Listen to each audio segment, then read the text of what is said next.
Okay, so I know I'm 4 days late into the party, but I am actually going to give my personal take on how I think that the Xbox July event went on Thursday, July 23rd, which is about 4 days ago.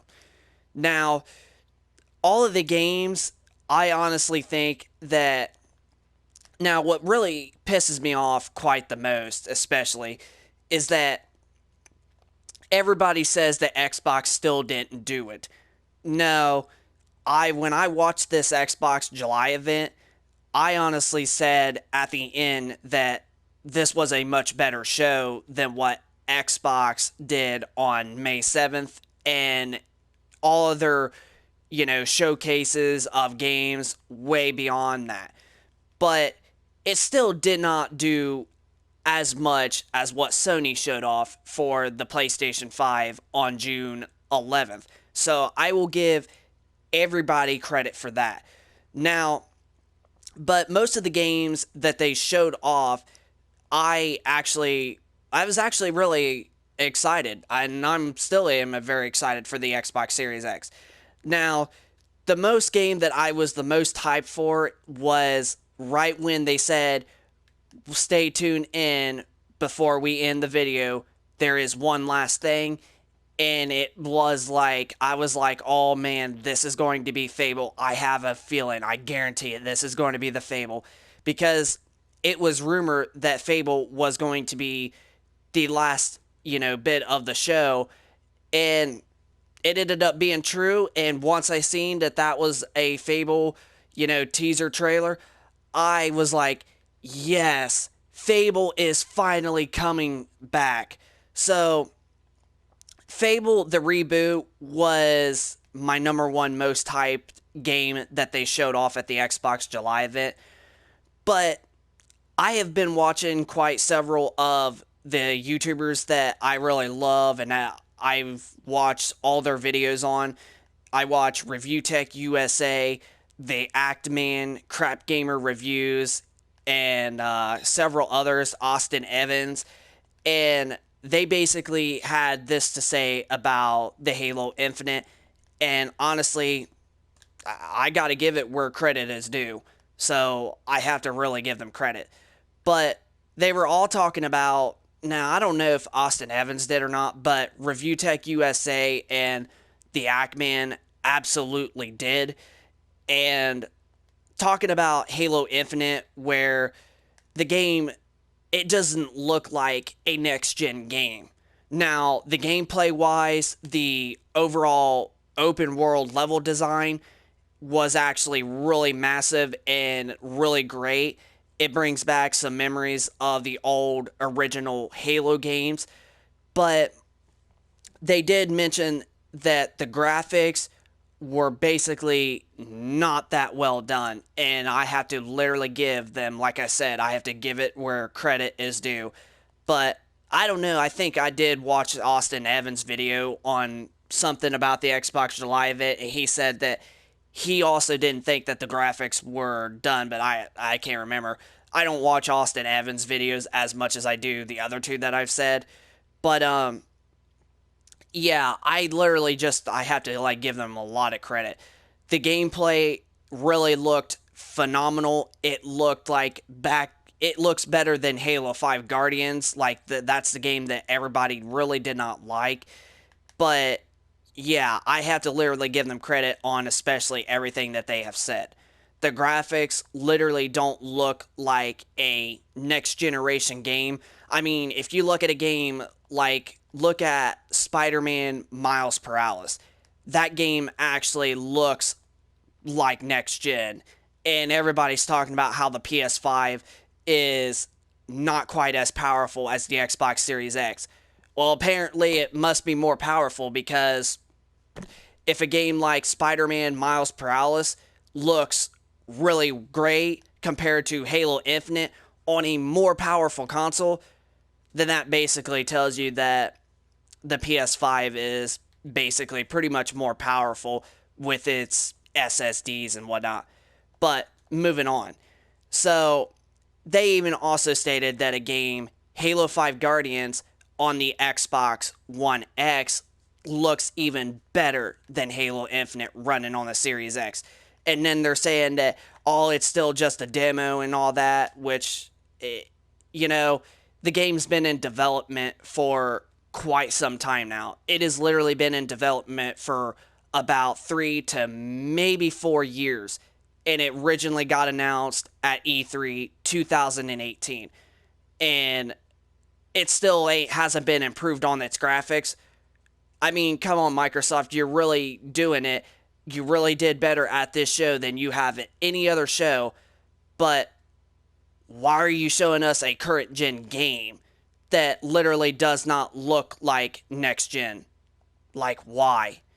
And honestly, I am going to literally say this too, but I honestly think that Halo 5 Guardians and even Red Dead Redemption 2 running on the based black Xbox One, the VCR launch model Xbox One, and Halo 5 Guardians and Red Dead Redemption 2 look better than Halo Infinite running on the Series X.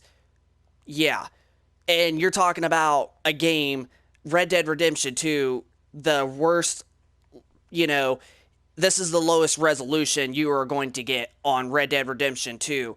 And on your base Xbox One, without HDR and all that, at the lowest resolution setting, you're only getting about 864p of resolution.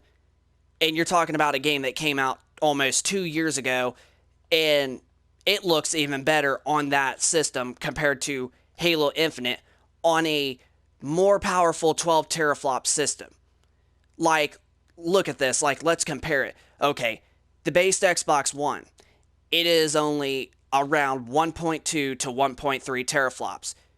Why in the world is a game looking better on a 1.2, 1.3 teraflop console compared to a 12.1 teraflop console? It doesn't make sense, does it? It doesn't, don't it? So, yeah, I literally do have to give these these YouTubers out there a lot of credit where credit is done. And I still am very, very excited for Halo Infinite. I still think that the graphics look okay. But one of the big things that they talked about, especially Review Tech USA, like, he is like one of the top YouTubers that I probably watch the most videos off of. I am a big supporter of his channel, and he just does great videos I like. But I did get to watching his video like 5-6 minutes ago or something like that. Like, I just recently watched it not too long ago. And he did say in something about the pop-ins, and that when you zoom in on the game, like, the textures are going to pop in far in the distance.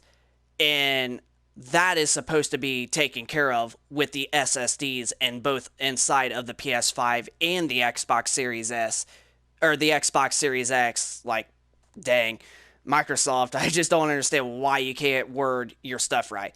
But inside the PS5 and the Xbox Series X, but also the Xbox Series S, I will say. So the SSDs is literally supposed to continue to evolve and eliminate load times and low pop-in textures farther out in the distance. Like, you can look at a game like this game on the screen here, which is Minecraft, and in the distance you are going to see pop-ins because you're playing on a console that is not super powerful but still is decent. It just doesn't have the SSDs. And yet you're talking about a console that has really, really fast SSDs. Maybe not as fast as Sony's PlayStation 5, but still a SSD that is making your games still load 10 times faster than a current generation PS4 or Xbox One game. And it's doing the same thing as what Xbox One and PS4 do. So, yeah. What in the world's going on, Microsoft? I thought this was supposed to be the most powerful console ever. Well, apparently it's not. But anyway, all I'm going to say is that I honestly do agree with them 100%, and I do hope that the game gets way 10 times improved by the time it launches this holiday. And I will give credits due for Review Tech USA, the Ackman, and Austin Evans. And guys, I just want to let you also know, keep up your YouTube channel, which in case one of you do end up watching my video, keep it up, keep going. You guys are really big YouTubers. I like your videos, especially you, Review Tech USA, but you two, Austin Evans and the Ackman. Just keep it up in case you guys do watch this video, just to let you guys know. But yeah, I surely hope that they improve on Halo Infinite, because Halo Infinite is one of the biggest reasons of why I really want to get an Xbox Series S. Xbox Series X, I don't know why I keep saying Series S, but Microsoft just needs to do a lot more better job, just like Review Tech USA also said, but Xbox Series X is what I'm trying to say. But like I said, I hope they improve it, and it's why I want to get the Series X a really lot. This is Infernal Shard 1 for the win. I hope you enjoyed the video. Hit a like if you enjoyed this content. Subscribe for those of you that are new to the channel, and I will be sure to keep you guys posted with more gaming content in the future. And also, send me down in the comment section down below of your thoughts if you think that Halo Infinite does not look all that good and looks mostly like a current gen game. So just give me your thoughts down in the comment section down below. Subscribe for those of you that are new. Hit a like if you enjoyed the video, and we will be sure to catch you guys on the next video.